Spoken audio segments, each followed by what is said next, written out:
بسم اللہ الرحمن الرحیم۔ شروع اللہ کے نام سے جو بڑا مہربان نہایت رحم کرنے والا ہے۔ حضرت شفیق بلہی اور حضرت ابراہیم بن آدم کے درمیان سچی دوستی تھی۔ ایک مرتبہ شفیق بلہی اپنے دوست ابراہیم بن آدم کے پاس آئے اور کہا کہ میں ایک تجارتی سفر پر جا رہا ہوں، سوچا کہ جانے سے پہلے آپ سے ملاقات کر لوں، کیونکہ اندازہ ہے کہ سفر میں کئی مہینے لگ جائیں گے، لیکن توقع کے خلاف چند ہی دنوں میں واپس لوٹ آئے۔ اور جب حضرت ابراہیم بن آدم نے انہیں مسجد میں دیکھا تو حیرت سے پوچھ بیٹھے، کیوں شفیق اتنی جلدی لوٹ آئے؟ شفیق بلہی نے جواب دیا، حضرت میں کیا عرض کروں، راستے میں ایک حیرت انگیز منظر دیکھا اور الٹے پاؤں ہی گھر لوٹ آیا ہوا، یوں کہ ایک غیر آباد جگہ پہنچا۔ وہاں میں نے آرام کے لیے پڑاؤ ڈالا۔ اچانک میری نظر ایک پرندے پر پڑی جو نہ دیکھ سکتا ہے اور نہ اڑ سکتا ہے۔ مجھے اس کو دیکھ کر ترس آیا۔ میں نے سوچا کہ اس ویران جگہ پر یہ پرندہ اپنی خوراک کیسے پاتا ہوگا۔ میں اسی سوچ میں تھا کہ اتنے میں ایک دوسرا پرندہ آیا۔ اس نے اپنی چونچ میں کوئی چیز دبا رکھی تھی۔ اس نے آتی ہی وہ چیز مزدور پرندے کے آگے ڈال دی اور مزدور پرندے نے وہ چیز اٹھا کر کھا لی۔ اس دوسری پرندے نے اس طرح کئی پیری کیے، بالآخر اس معذور پرندے کا پیٹ بھر گیا۔ یہ منظر دیکھ کر میں نے کہا، سبحان اللہ، جب اللہ تعالیٰ اس ویران و سنسان جگہ پر ایک پرندے کا رزق اس کے پاس پہنچا سکتا ہے تو مجھ کو رزق کے لیے شہر در شہر پھرنے کی کیا ضرورت ہے؟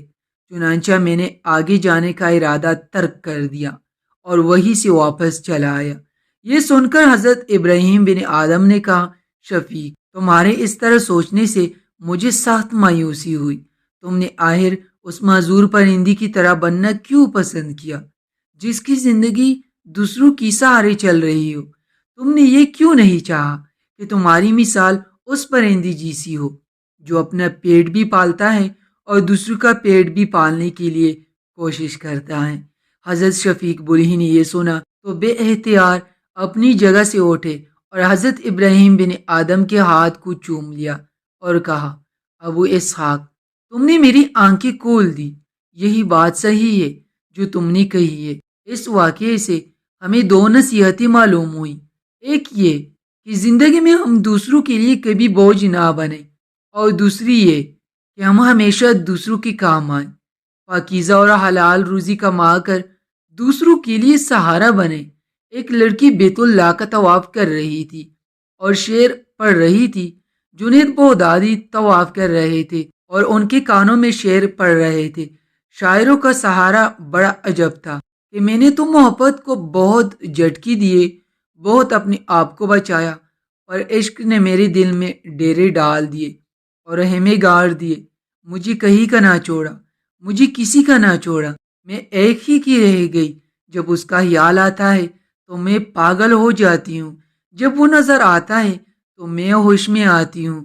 تو جنید بغدادی کہنے لگے، اے لڑکی بیت اللہ میں کیا کہہ رہی ہے؟ تو اس نے دیکھا اور ہنس پڑی، کیا سمجھے ہو؟ میری بات کو غلط سمجھے ہو؟ مجھے میرے رب کا عشق رات کے اندھیرے میں یہاں لے کر آیا ہے، میں کسی اور کی بات نہیں کر رہی۔ تو وہ کہنے لگی، تم کس کا طواف کر رہی ہو؟